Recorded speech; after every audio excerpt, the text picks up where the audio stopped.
마태복음 21장 9절부터 22절까지 9절부터 그러니까 21장 9절부터 22절까지 보겠습니다. 눈으로 한번 읽어보세요. 앞에서 가고 뒤에서 따르는 무리가 소리질러 가로되 호산나 다윗의 자손이여 찬송하리로다. 주의 이름으로 오시는 이여 가장 높은 곳에서 호산나더라. 그래서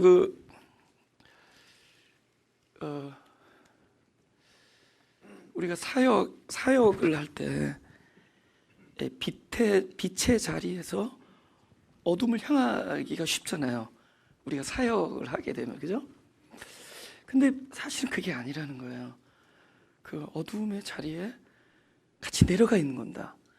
그러면 그러니까 내가 찾아가는 게 아니라 우리는 그 자리에 있고 그곳은 그분만이 찾아오실 수 있는 거잖아요. 그죠? 빛이신 분이, 빛은 무슨 일을 하느냐? 어둠을 찾아다녀요. 네. 빛과 어둠이 만나야지 그 빛이 빛다워지는 거예요. 그죠? 여러분, 헌한 이런 대낮에 그 만약 플래시라이트 하나 켜면 무슨 소용이 있겠어요? 근데 그 불이 캄캄한, 진짜 어디 전기불 하나 안 나오는 시골 산길에서 그 플래시라이트는 생명 같은 겁니다. 우리한테 생명 같은 거예요. 그렇죠? 근데 거기서 그 빛이 빛다워지는 거예요. 근데 왜 그 빛이 빛다워지느냐?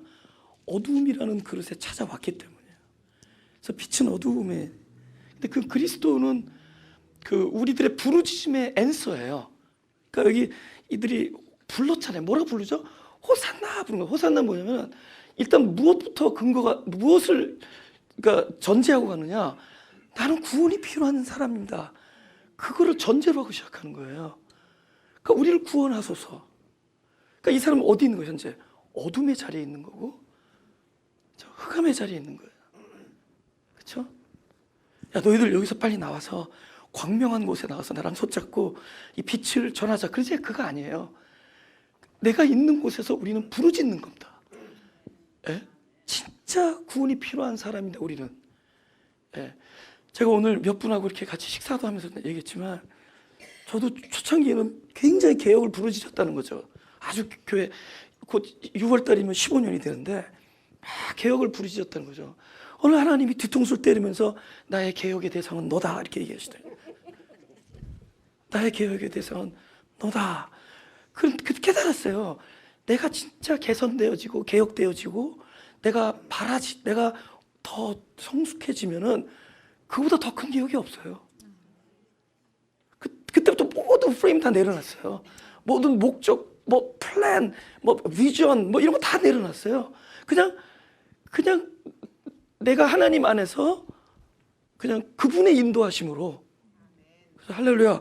그러니까 내가 사역이라는 것이 빛이 돼서 어둠을 찾아가는 줄 알았더니 그 어둠의 자리에서 함께 부르짖는 거예요. 호산나. 우리들은 구원이 필요합니다. 나는 구원이 필요합니다. 그러는 거예요. 나는 구원이 필요한 자입니다. 우리를 불쌍히 여기세요. 그죠? 그거라는 거죠.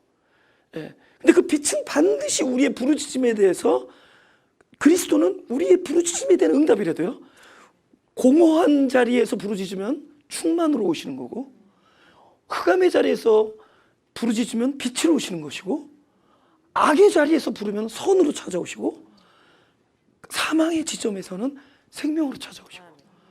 그죠? 우리의 진짜 애통함과 우리의 고난과 아픔의 자리에서 부르짖으면 그분은 회복과 치유와 위로와 평강으로 오시는 겁니다. 할렐루야. 그렇게 오시는 거예요. 에? 그러니까 내가 있는 자리에서 그러니까 이 빛을 위해서 무엇을 할까? 아니, 이 복음을 위해서 무엇을 할까라는 이 언어가, 에? 복음이 나에게 어떻게 할까? 복음, 진리가 나의 이 자리에, 이곳에 있는 내에게 어떻게 일을 하실까를 우리는 포커스하는 거예요.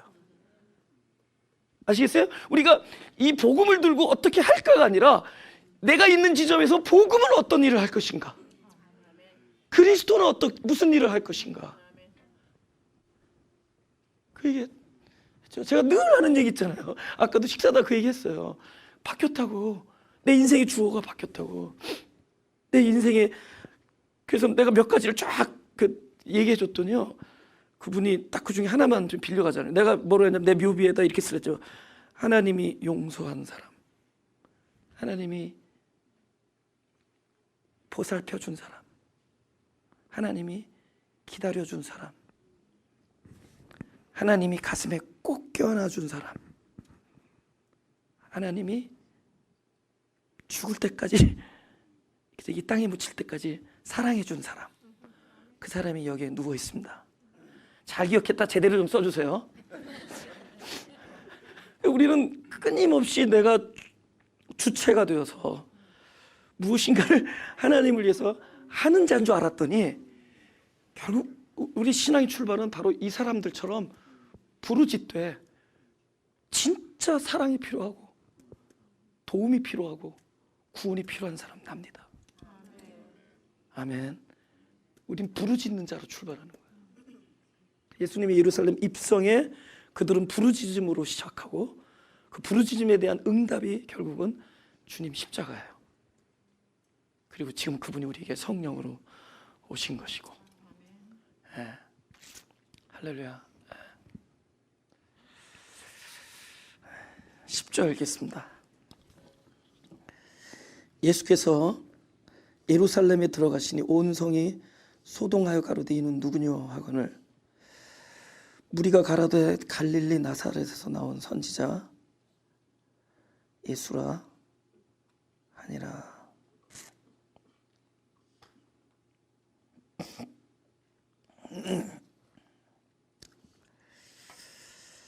지금 그 갈릴리 나사렛이라는 데가 그런 얘기까지 하잖아요. 뭐 나사렛에서 무슨 선한 것이 나오겠느냐 그렇게 얘기하잖아요. 그죠? 나사렛에서 무슨 선한 게 있겠느냐. 그러니까 그럼 왜 그분은 왜 그걸 거길 택했을까요? 그죠? 이렇게 얼마든지 좀 이펙티브하다 그러죠. 효과적으로 하려면은 예루살렘, 그죠? 이왕이면 왕자로 태어나면은 더 많은 사람 이렇게 인도했을 거 아니에요. 근데 그는 왜 그 갈릴리, 그죠? 나사렛, 또 목수의 아들로 태어났는가? 아까 뭐라 그랬죠? 그분의 사역의 모습조차 뭐였죠? 바로 흑암의 사망의 그늘에 앉아 있는 자를 찾아가는 거였어요. 그곳에서, 그죠? 그곳에 찾아오신 거예요. 예? 예. 어떤 형제가 한국에서 이메일이 왔어요. 근데 굉장히 말씀을 너무 잘 알아들었더라고요. 내용을 보니까. 근데 저한테 그 구절을 찾을 수 있냐는 거니까 우리가 사망의 어떤 그런 경험, 그죠? 나는 공고한 사람입니다 하면서 사망을 경험할 때 생명이 찾아온다라는 것을 성경에서 좀 찾아줄 수 있겠냐고. 예? 그래서 문득 어떤 구절이 생각나냐면요. 그 생각이 나는 거예요. 여러분, 사실 왜 우리 기독교인에게 있어서 사망이 중요한 것이냐? 예. 어제도 말씀드렸지만은 그냥 뭐 부상당했다. 그러면 좀만 기다렸다가 회복돼서 네가 해 그러잖아요, 그죠? 근데 사망한 자에게 너 다시 일어나서 네가 해 말할 수 없죠. 사망이니까. 여러분 바로 그거예요. 왜 예수님께서 뭘 도와주고 내 이웃을 내 몸같이 사랑했다고 덤벼드는 율법사에게 왜 강도 맞아 죽은 사람 예를 들었는가? 너는 강도 맞아서 다 죽었기 때문에 힘을 다할 수 없는 존재고 목숨을 다할 수 없는 존재고 뜻을 다할 수 없는 존재를 알려주시기 위해서요. 그러니까 너는 네가 남을 사랑해 줄 이웃을 찾기 전에 너를 사랑해서 찾아온 그 사마리아인 그 이웃을 만나야 된다. 그런 뜻에서 강도 맞는 자. 그래서 강도 맞는 자에게 레위인이나 제사장이 아무리 율법을 얘기하면 뭐겠어? 죽었는데 율법에 대하여 율법으로 말미암아 죽었는데 그 사망을 했단 말이죠. 근데 사망한 지점에 반드시 내가 말씀드리지만은 예수님은 생명이기 때문에 우리들의 사망에 대한 앤서가 예수님이에요. 우리들의 사망에 대한 앤서가 예수님이에요. 어떻게 하는 걸까요? 죽은 자들이 아들의 음성을 들을 때가 오나니 곧 이때라. 이때란 뭐예요? 지금 남 얘기하지 말라는 겁니다. 나중에 무덤에서 일어나서 공중 재림하시는 분 만나서 이렇게 벽다귀에 올라가는 게 아니라, 그래서 화장하지 않는 사람들도 있잖아요. 그죠? 그게 아니라 나중에 그분 오면은 무덤에 있다가 이렇게 하는 게 아니라 곧 이때라 그러죠. 성경에 있는 사람들에게 곧 이때라는 모든 사람들에게 해당하는 거예요. 1세기 때 읽었던 사람, 2세기 때 읽었던 사람, 곧 이때니까. 그럼 언제죠? 우리의 죽음이 무엇이 출발되는 자리냐? 그분이 말씀으로 찾아오는 자리가 돼요. 할렐루야. 우리의 죽음에는 반드시 말씀이신 그분이 우리에게 말씀으로 찾아오는 자리가 돼요. 그러니까 나는 사망인데 그분이 말씀으로 와서 죽은 자들이 아들의 음성을 들을 때가 오나니 곧 지금이다. 할렐루야. 그러니까 우리가 날마다 사망을 경험하는 그곳에는 날마다 말씀으로 찾아오셔서 부활케 되는 주님의 사역이 있게 된다는 거예요. 그래서 이 사망이 중요한 거죠. 기독교인에게 있어서. 이거 스킵하고 가자는 거예요. 종교는. 우리 오케이 죽는 얘기 하지 말자 하고 가려니까 그 안에 부활의 영성이 없는 거예요. 옛사람의 수고만 있는 거예요. 그러니까 거기서는 이게 죽어야 되는데 죽이지도 못해. 왜냐하면 데리고 일하려니까. 그러니까 맨날 부상만 시키는 거야. 아니라는 거예요. 우리들은 죽는데 그때부터 죽었는데 우리가 무슨 일을 하겠어요. 그때부터는 하나님의 일로 넘어가는 거예요. 죽은 곳에 하나님의 일이 시작이 되는 겁니다. 말씀이 찾아오심으로. 그러면 그때는 생명이 되잖아요. 그래서 죽은 자들이 아들의 음성을 들을 때가 오나니 곧 이때라. 할렐루야. 지금 바로 그분이 우리들의 사망의 지점에 결국은 입을 열어 말씀하시기 위해서 오신 겁니다. 그죠? 하나님의 아들은 돌로 떡을 만드는 사람이 아니라 하나님의 입에서 나오는 말씀으로 사는 자들이죠. 그래서 그분은 입을 열기 위하여, 입을 열었다는 건 뭐야? 주님께서 입을 열어, 그죠? 무리가 산에 오르니 입을 열어, 하나님의 입이 열려진 거예요. 그건 뭐예요? 그분이 당신이 나가는 거예요. 당신의 생명이 나가는 것이고, 여러분 우리의 이렇게 교훈이나 계몽을 시키려고 하는 것이 아니라 당신의 생명을 주시는 거예요. 말씀이. 우리의 죽음. 그래서 어떻게 해요? 입을 열어 일단은 율법으로 다 죽여버려. 산상수훈에서. 산상수훈은 율법으로 다 죽는 거예요. 다 마음으로 간음했고 마음으로 미워했고 마음으로 사람 다 살인했고 다 죽이고 그 죽은 사망에 그 말씀이 생명나무가 곧 걸어오는 거예요. 생명나무. 그래서 그들 안에서 말씀이 부활해서 아까 율법에 대하여 죽은 자들 가운데서 살아나셔서 이제는 그 말씀이 당신의 언약을 스스로 성취하는 것이 된다. 그런 자리예요. 그러니까 그런 자리에 하기 위해서 우리의 죽음의 지점에 찾아오셨다는 거예요. 우리 죽음의 지점에. 그죠? 그러니까 죽음이 생명이야. 근데 생명 without 죽음? No. 그건 아니라는 거죠. 그러니까 죽음이 생명이에요. 할렐루야. 네, 바로 그렇게 되는 겁니다.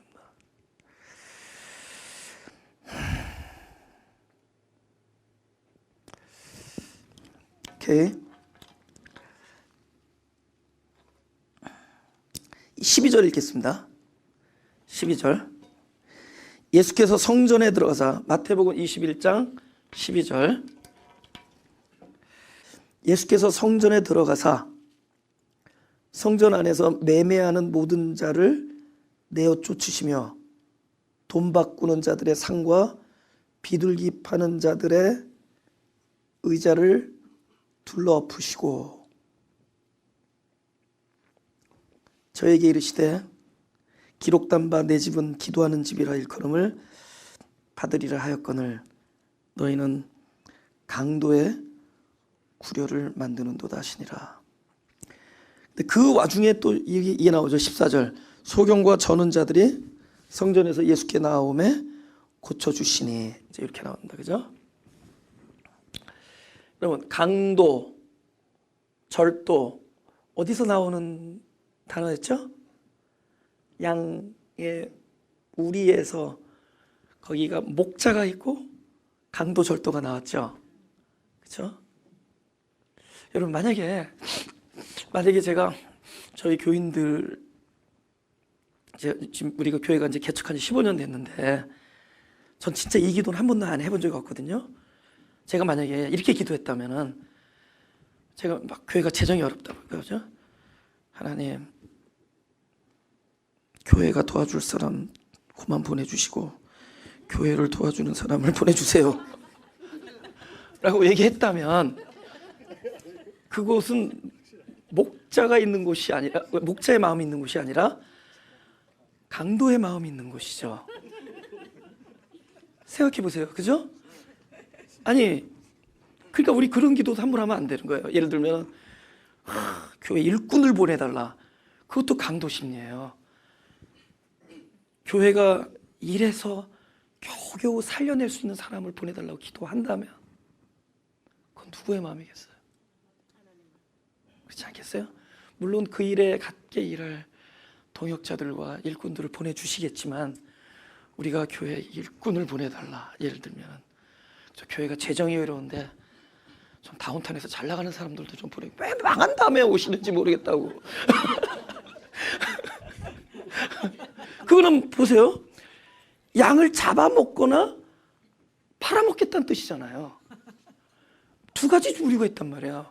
우리 안에 양이 있는데 목자가 있으므로 양이 살아나야지, 이 양이 있으므로 목자가 부유해지는 곳은 목자가 아니죠. 털 깎아가겠다는 거예요. 하나님, 털이 빨리 자라고 빨리 깎고 또 내년에 다시 건강하게 윤기 나는 털 나오는 양들 좀 보내주세요. 그러니까 그럼 뭐만 기대하는 거예요? 토실토실하고, 그죠? 전도 잘하고, 전도도 꼭 돈 많은 사람 잘 끌어오는 사람. 헌금 잘하고, 뭐 그런 걸 거예요. 물론 하나님께서는 사람들을 다 사용하시지만은, 정신은, 교회의 정신은 누구를 향해서 발을 벌리고 있어야 되느냐? 이 교회를 살려줄 사람이 아니라 교회 때문에 살아날 사람들, 교회가 없으면 살아날 수 없는 사람들. 그죠? 그죠? 여러분, 두 사람이 싸웠어. 둘 중에 하나 나가야 돼, 운명적으로. 근데 한 사람은 너무 인격이 좋고 한 사람은 어디 가서 사람 대접 못 받게 생겼어요. 그럼 누구 바짓가랑하게 붙들어야 되는지는 알죠? 첫 번째, 두 번째. 할렐루야. 우리 교회는 2번이 정답이니까. 그죠? 저 사람은 사람 대접 못 받게 생겼어. 그죠? 그 사람 붙들어야 돼요. 이분은 인격 좋으니까 다른 데 가서도 칭찬도 받고 인정도 받고 살 수 있단 말이야. 근데 사람들이 그래. 내가 그 교회 나 참 한번 가고 싶기도 하고, 뭐 소문도 듣고 뭐 말씀도 들었는데 누구 때문에 못 가겠다. 그런 사람이 많이 다니는 교회가 좋은 교회예요. 진심이에요. 그런 사람이 많이 다녀야 돼요. 근데 그 사람 때문에 내가 거기는 못 가겠다. 그게 누구의 마음이겠어요? 그러니까 그분이 그분 마음이에요.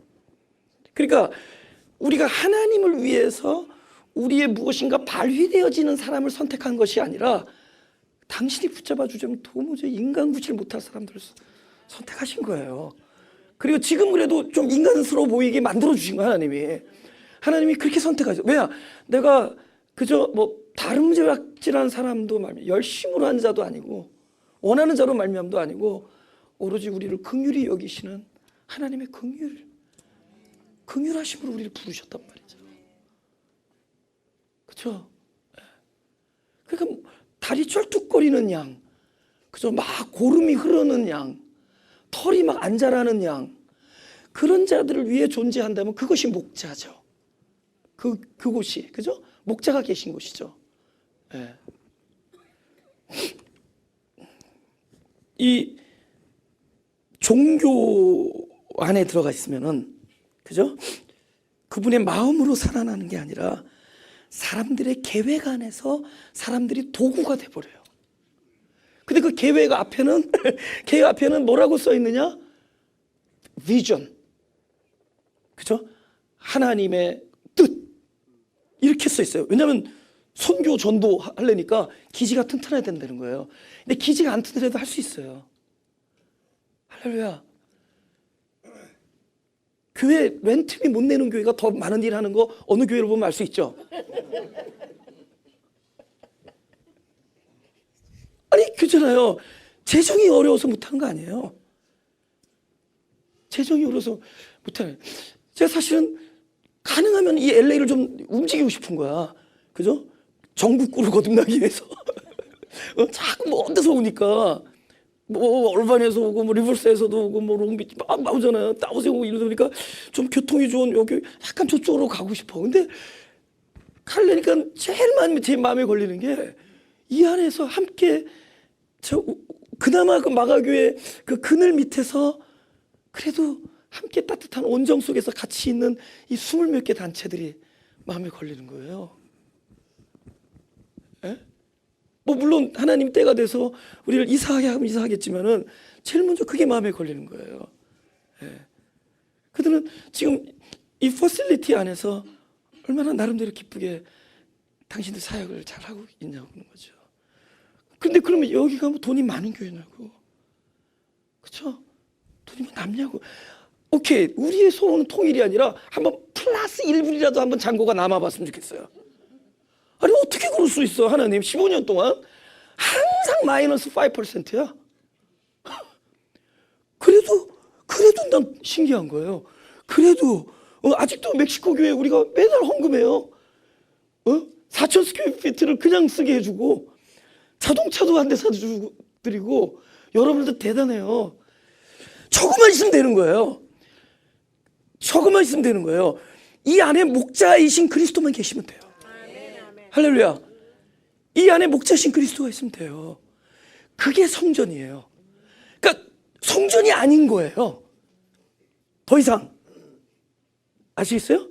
이분이 와서 성전은 이래야 된다를 가르쳐 준 게 아니라 이제는 성전의 개념이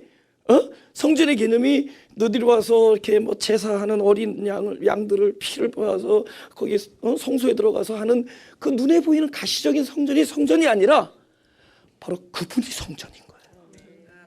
당신이 성전. 두 가지 이유 때문에 좋습니다. 첫째는 그동안 양들이 누구를 기다려왔어요. 여태까지 그리스도를.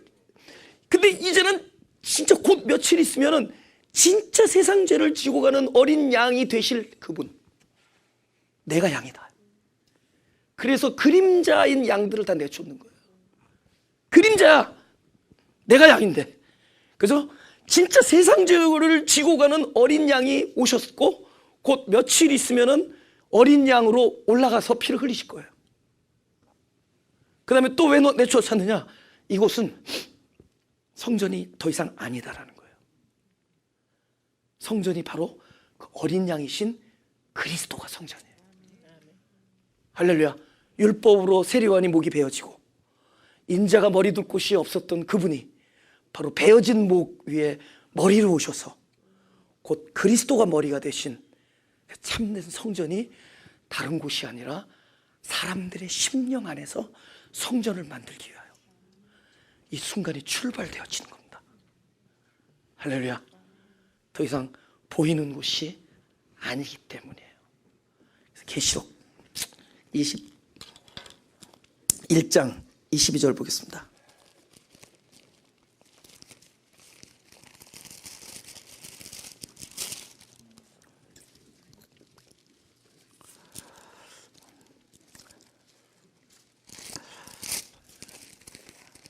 (21장) 21절부터 제가 할게요. 21장 21절. 그 12, 이게 새하늘과 새 땅, 새 예루살렘에 대한 얘기입니다. 그 12문은 12진주니 문마다 한 진주여 성의 길은 맑은 유리 같은 정금이더라. 성 안의 성전을 내가 보지 못하였으니. 성 안에 들었는데 성전이 안 보이는 거예요. 이는 다 같이 시작. 주 하나님 전능하신 이와 및 어린 양이 그 성전이심이니라. 할렐루야. 이제는 보이는 성전이 아니라 그분이 성전이에요. 그러면 여러분 예루살렘 딴 데 가서 찾지 말고 그분이 성전이 되는 곳이 새 예루살렘이에요. 근데 우리의 심령이, 우리 심령 안에서 그분이 성전이 되실 때 이곳이 새 하늘과 새 땅이 되는 겁니다. 이곳이 새 예루살렘이 되는 거예요. 그러니까 강도 그러면은 우리는 자꾸 뺏어오는 거 생각했잖아요. 그죠? 강도. 그런데 저는 이렇게 생각하고 싶어요. 주님께서 누구 보고 강도라 그랬냐면은 우리가 끊임없이 의도를 가지고 무엇인가를 하는 사람을 저는 강도로 보고 싶은 거예요. 진짜예요. 우리는 아까도 얘기했지만 우리가 비전이라는 단어를 쓰어가면서 뭐 비전이 다 나쁜 거 아니에요. 자, 하나님부터 오신 것이 비전이 될 때 그건 참된 비전이지만 우리가 대부분의 경우에 우리의 많은 생각을 비전으로 내걸고 그것이 하나님께서 주신 것이라 이렇게 믿기로 그렇게 믿게 하고 싶어요. 그리고 계속 하려니까 그럼 뭐가 필요해요? 그 의도를 채워줄 수 있는 도구가 필요해요. 여러분 우리는 지체지 부품이 아니에요. 근데 부품은 어떻게 해요? 쓰다가 망가지면 새 거로 바꾸면 돼. 근데 우리는 지체예요. 지체는 하다가 연약한 곳을 전 다른 모든 지체에 있는 그 생명력이 그쪽을 향해서 그쪽을 주목해요. 그죠? 우리 어느 데 뭐 잘못됐다 그러면 이 안에 있는 모든 생명의 기운이 그쪽을 향해서 움직여요. 그렇죠?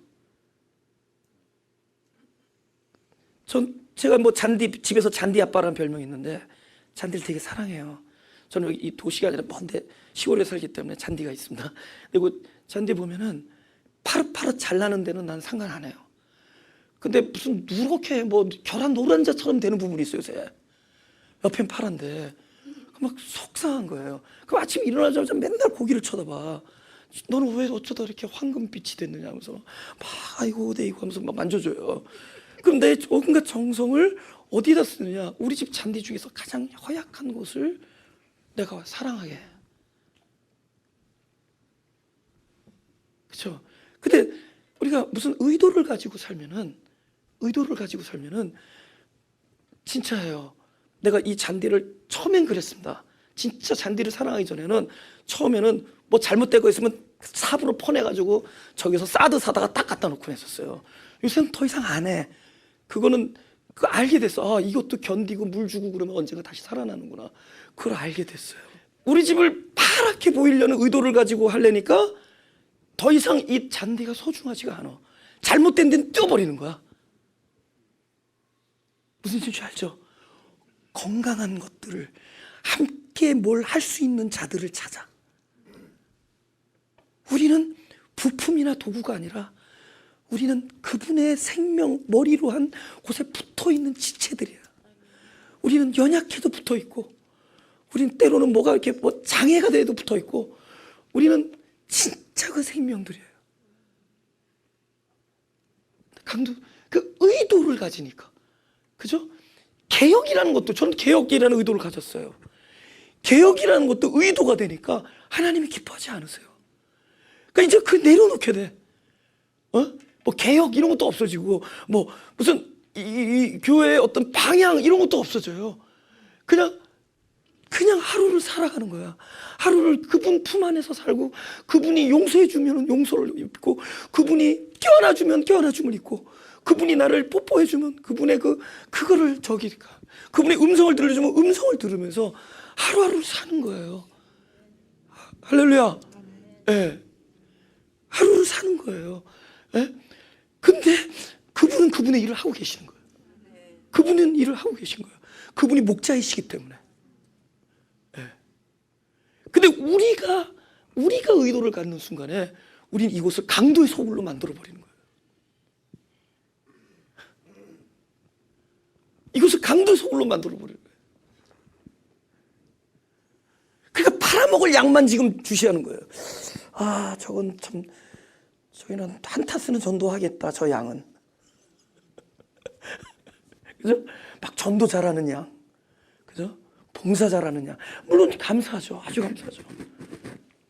그러나 저 양 때문에 12명이 나가겠다 하는 그 양을 하나님의 마음으로 주시할 수 있어야 돼요. 아멘. 적은 숫자가 아멘 했어. 저 양 때문에 한 100명은 시험 들어 나가겠다. 그분을 하나님의 마음으로 주시하면 그것은 반드시 그리스도가 목자 되신 것입니다. 할렐루야. 아시겠죠? 그것이 참된 부흥이에요. 그것이 진짜 부흥이에요. 그리스도가 목자가 되신 그곳이 성전이고, 그 그리스도의 마음이 성전이고, 그리스도가 머리가 되면 그 사람이 성전이고, 그 공동체가 성전이고, 또 그렇게 되는 일이 참된 부흥이고, 그렇죠? 그래서 그게 고통이에요. 고통을 통해서 목적을 내려놓게 하더라고요. 고통을 통해서. 왜냐하면 사람이 고통이 오니까 그렇게 소중하게 여겼던 것이 별게 아니라는 걸 깨닫게 돼요. 더군다나 이 물질적 고통이나 어떤 육체적 고통보다 이 마음의 고통이 오고 환난이 오면은 내가 이렇게 소중하게 여겼던 거, 저도 나름대로 스타일이 있었던 거 아세요? 나도 그 스타일, 근데 스타일을 버려. 뭐 이런 스타일도 버리고 그 개혁 스타일 이런 것도 다 중요하지 않아요. 그런 것들을 어떻게 버리게 되느냐? 고통을 통해서 버리게 돼. 점점 내가 가지고 있었던 생각들이 목적으로 둔갑했지만 사실은 욕심이란 찌꺼기 통해서 욕심의 그 씨앗이 잉태돼서 만들어진 그런 많은 것들이, 그 의도를 가졌던 것들이 하나하나 내려놓게 되면서 오히려 굉장히 그 자유한 삶. 근데 이 자유는 곧 누가 주도하는 거냐? 그리스도가 주도하는 삶이 돼요. 그러니까 훨씬 더 그분의 움직임을 민감하게 포착할 수 있게 돼요. 그분이 하시는 일을, 이거 그분이 하시는 일이구나. 내가 이 사람을 지금 이때 만난 건 그분이 하시는 거구나. 지금 우리가 이렇게 만나고 이렇게 옹기종기 있는 거 그분이 하시는 거고, 그런 것에 대해서 민감해져요. 근데 왜 언제 둔감했죠? 의도를 가지고 너무나 많은 생각과 많은 목적과 그런 걸 가지고 있을 때 진짜 눈앞에서 일을 하고 계시는 성령의 그 플로우, 그분의 그 흐름을 우리는 다 놓쳐버리는 거야. 우리의 영생이라는 것이 그분이 하는 일을 캐치해서 따라가는 것이다가 아니에요. 그분이 하는 일을 끊임없이 주목하고 그분을 알아가는 게 영생이에요. 할렐루야. 그래서 자꾸 이걸 내려놓게 돼요. 그 환난이 그렇게 좋은 역할을 해요. 그 마음의 환난이 내가 가지고 있던 많은 그런, 그러니까 쉽게 말하면 스타요. 자기가 킵하고 싶었던 거, 간직하고 싶었던 거, 주장을 해왔던 것, 이런 것들을 그게 그렇게 별로 그렇게 중요한 것이 아니다라는 걸 알게 해주고, 그런 것들을 내려놓으면서 점점 자유하는데, 이 자유한 삶이야말로 무엇을 꽉 차냐? 하늘나라의 것, 평강과 희락과 의로움과 구속함이 꽉 찬 삶이 돼요. 할렐루야. 그렇게 가는 겁니다. 그리고 더욱더 그분이 하시는 일을 민감하게 캐치하게 돼요. 그리고 그럼 어떻게 되죠? 이렇게 외적인 거룩에 신경 쓸까요? 안 쓸까요? 여러분, 외적인 성전 무너뜨렸어. 보이는 성전 다 돌 위에 돌 하나도 남지 않게 다 무너뜨렸습니다. 이제는 우리의 마음이 소중해요. 마음. 그곳이 곧 하늘나라가 돼야 돼. 여기 있다 저기 있다 네 마음에 있느니라. 그렇죠? 전에도 지난 주일날도 얘기했죠. 제 친구 전도사가 나보고 개척하라고 할 때 딱 그런, 그분도 그런 스타일이니까 전도사 메시지를 딱 전하고, 절대로 같이 밥 먹지 말고 밖에 나가서 기다리지 말고 방에 들어가서 뒤태만 보이래. 그리고 떡 설교할 때만 나타나래. 그럼 굉장히 사람들이 나를 홀리하게 볼 거라고. 여러분, 예수님 어땠을까요? 예수님 사투리 되게 심해가지고 나중에 제자들이 예수님이 하신 말씀을 잘 쓰려니까 사투리가 잘 기억이 안 나가지고, 그래서 복음서가 조금씩 틀린 거예요. 제자들마다 표준어를 안 사용하셔서.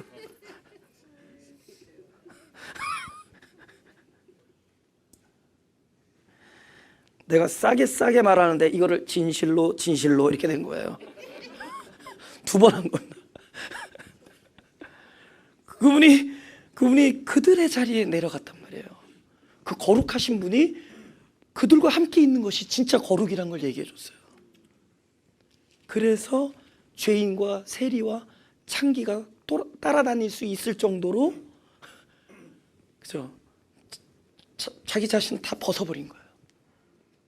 얼마든지 12영이나 넘는 천사들을 부르실 수 있는 분이 그들의 지점에서 그들과 함께 손을 잡고 그들과 함께 동고동락했다.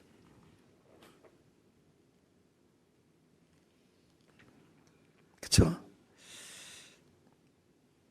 지금 방고 얘기 많이 계속 하지만 방고가 막 그 감자 먹는 그 그림 있잖아요. 근데 저희 집에도 방고의 그림이 한 점이 있습니다. 근데 그게 이제 물론 누가 카피한 거를 또 카피한 건데 150불 주고 산 건데 근데 그 방고의 그 신발이에요. 신발. Shoes of Van Gogh. 예. 근데 그 사람이 그 목사의 아들로 태어나서 목사가 되겠다고 가서 그걸 뭐 한다는 거죠? 그거 하는 걸 뭐라 그래? 훈련 받는 거. 인턴 과정을 어디서 하냐?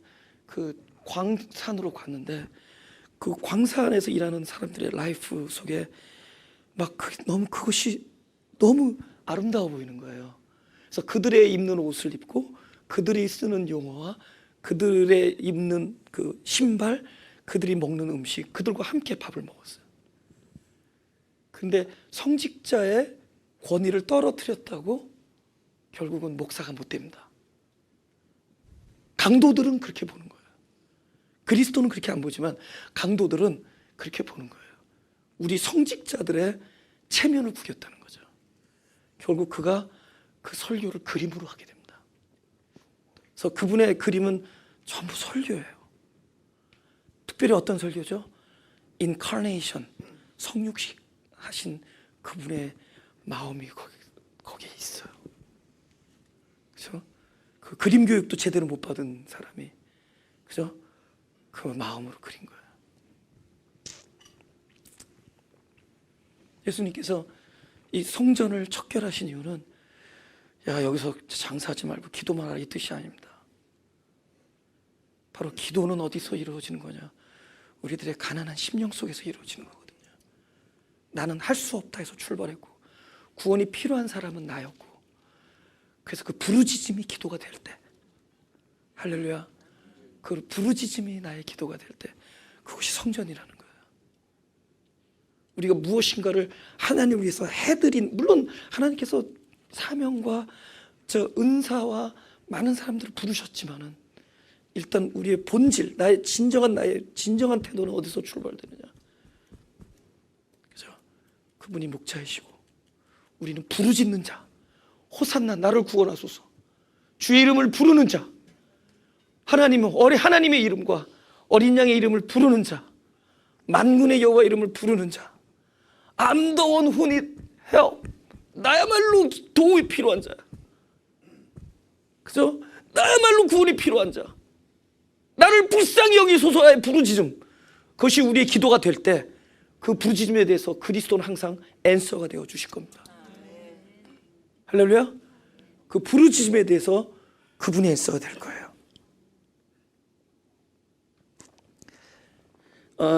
15절. 그러니까 앞으로 그 책 나오면 살 거죠? 그 책 나오면 목적을 버리는 삶,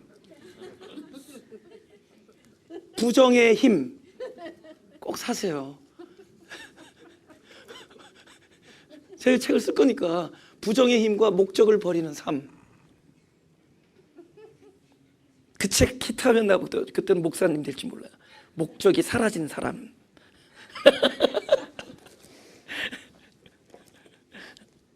15절. 대제사장들과 서기관들이 예수의 하시는 이상한 일과 또 성전에서 소리질러 호산나 다윗의 자손이여 하는 아이들을 보고 분하여 예수께 말하되 저희 하는 말을 듣느뇨. 예수께서 가라사대 그렇다. 어린 아기와 젖먹이들의 입에서 나오는 찬미를 온전케 하셨나이다 함을 너희가 읽어본 일이 없느냐 하시고 그들을 떠나 성 밖으로 베다니에 가서 거기서 유하시니라. 이 성경에서 아이가 등장할 때마다, 그죠? 아이가 등장할 때마다, 그죠? 심지어 이제 너희가 이 어린아이와 같지 아니하면 결단코 천국에 들어갈 수 없다, 이런 얘기까지 하잖아요, 그죠? 지금도 이건 시편 8편에 나오는 여호와여 당신의 이름이 온 땅에 어찌 아름다운지 하면서 대적으로 인하여 어린아이와 젖먹나이를 하나님께서 세웠다라는 시편을 써요. 대적. 근데 왜 어린아이가 등장을? 그죠? 그 다음에 막 아이들을 막 물리치는 제자들에게 그러지 말라 그러고, 금지하지 말라 그러고, 나에게 가까운 어린아이들을 내쫓지 말라 그러고, 이 어린아이와 같이 되지 아니하면 천국에 들어갈 수 없다. 여러분, 성경에서 어린아이 그러면 봐요, 어제도 말씀드렸지만 창조, 하나님이 창조를 했을 때 제일 먼저 창조된 것이 사망이라 그랬죠. 왜 사망이 창조된 줄 아세요? 생명의 절대성을 비운 결과가, 만약에 절대로 창조자는 당신의 절대성을 끝까지 주장할 수 없어요. 절대성을 주장하는 것이 다른 피조물의 공존을 허락할 수가 없어요. 아무도 그 앞에 있을 수가 없어요. 아무도 창조할 수 없어요.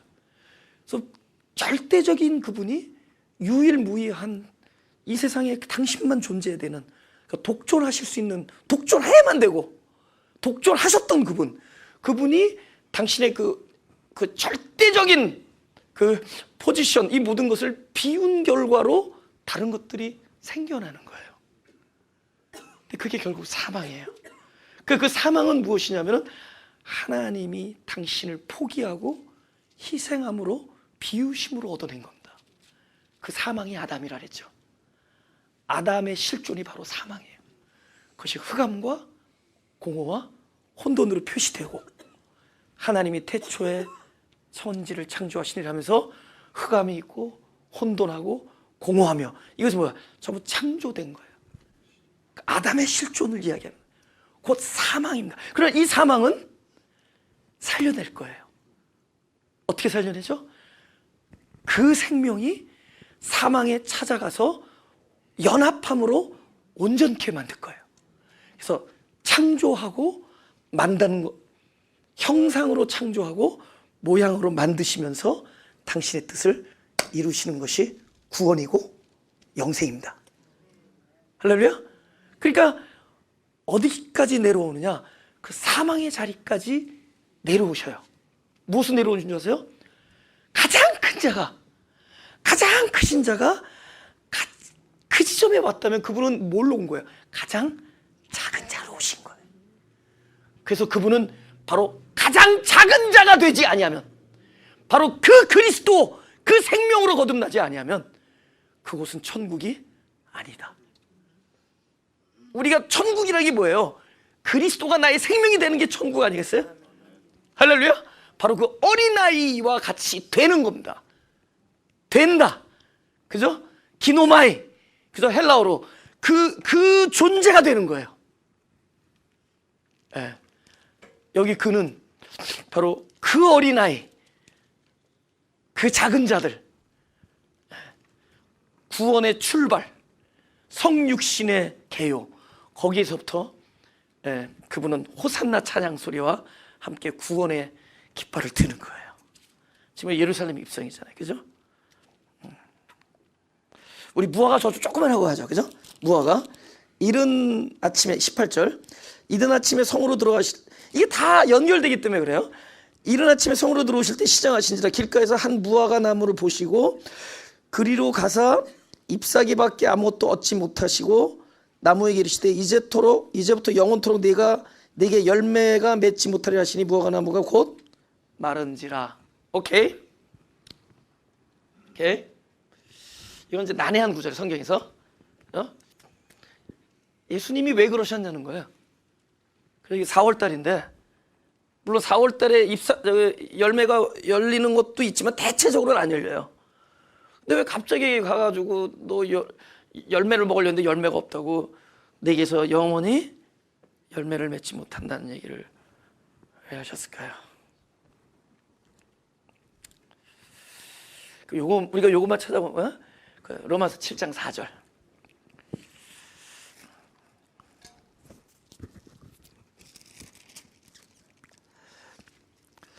로마서는 배경이 어떻게 되냐면은 그 율법으로 매인받은 사람이, 율법이 남편인데 그 남편이 죽으면은 시집을 갈 수 있죠.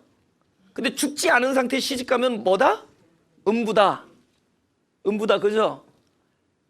근데 문제가 뭐다?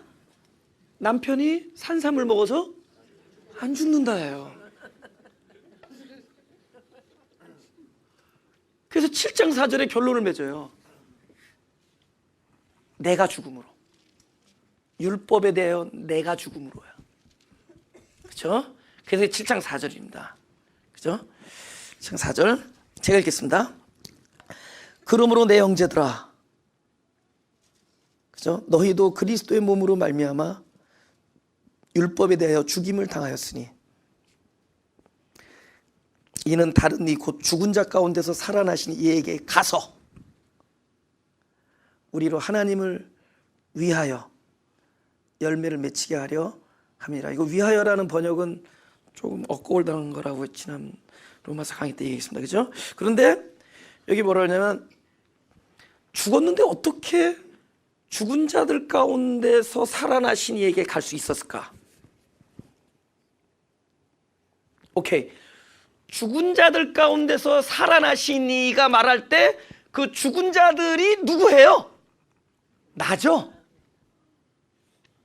그리스도가 어디서 살아나요? 내 안에서 살아났죠? 언제 살아나죠? 율법에 대하여 죽임을 당했을 때 그 죽음은 그분이 와서 부활되는 곳이죠. 아멘? 그러니까 여기선 가서 그랬지만 사실 누가 왔어요?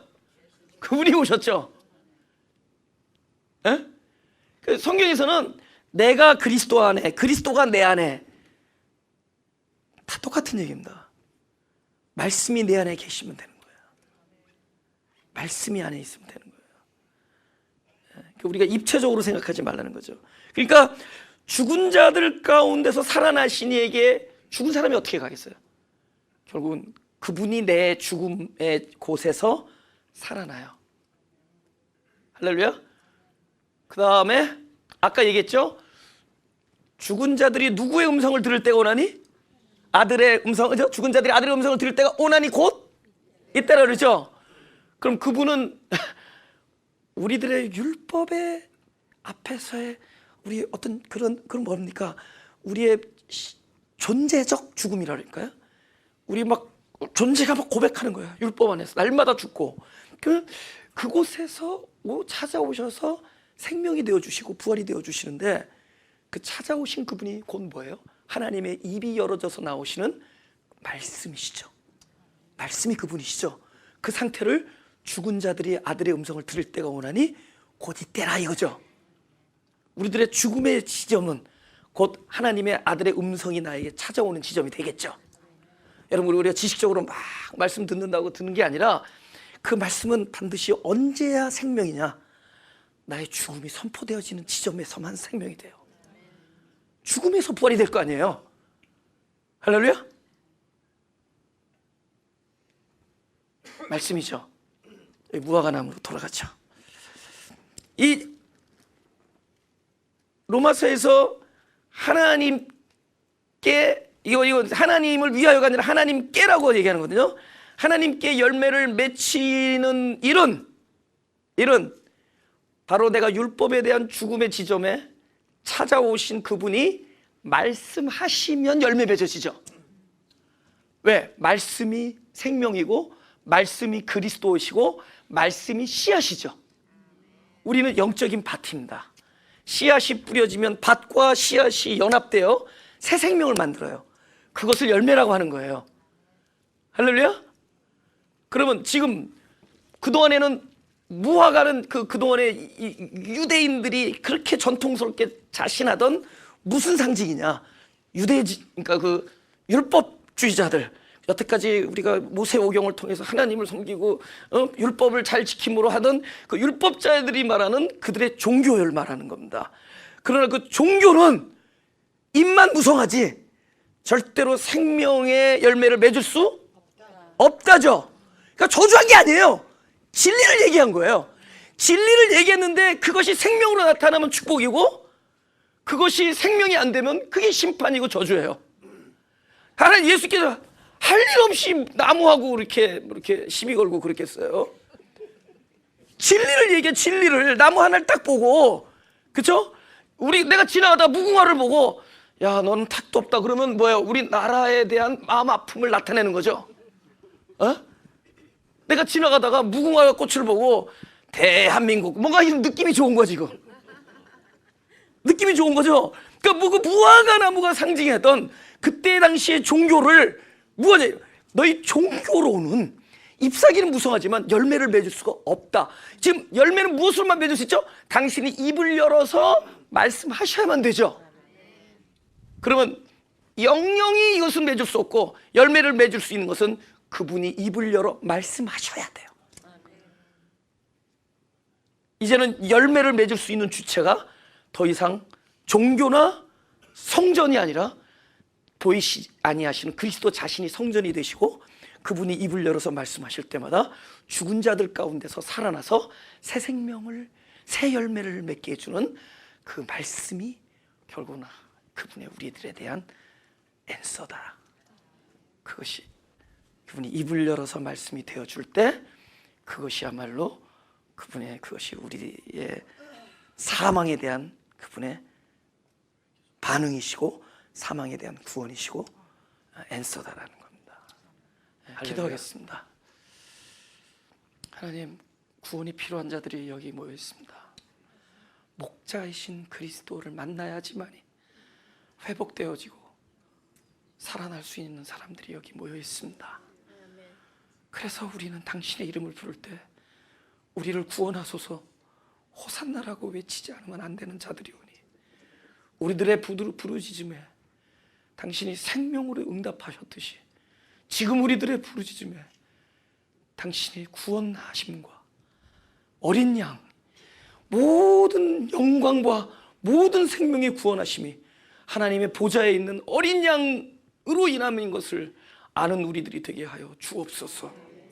이곳이 우리들은 부르짖는 곳이요 당신이 응답하는 곳이 되게 하시고, 사망한 자들의 찾아오셔서 부활이 되시고 당신의 언약을 성취하시는 사역의 장이 되게 하여 주옵소서. 감사드리며 예수 그리스도 이름으로 기도드렸사옵나이다.